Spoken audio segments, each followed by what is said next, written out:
Hi brothers, so I'm going to guide you how you can set the app password from your Gmail. So first of all, we need to go in the Gmail. Then after going to Gmail, you need to click on manage your account. After that, security. Then search pass app password. After that, you need to type your Gmail password again.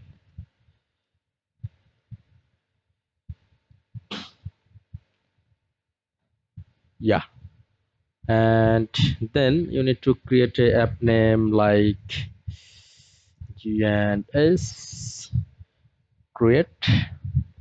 Then it's the app password for your device, and you can just forward this app password to me. Or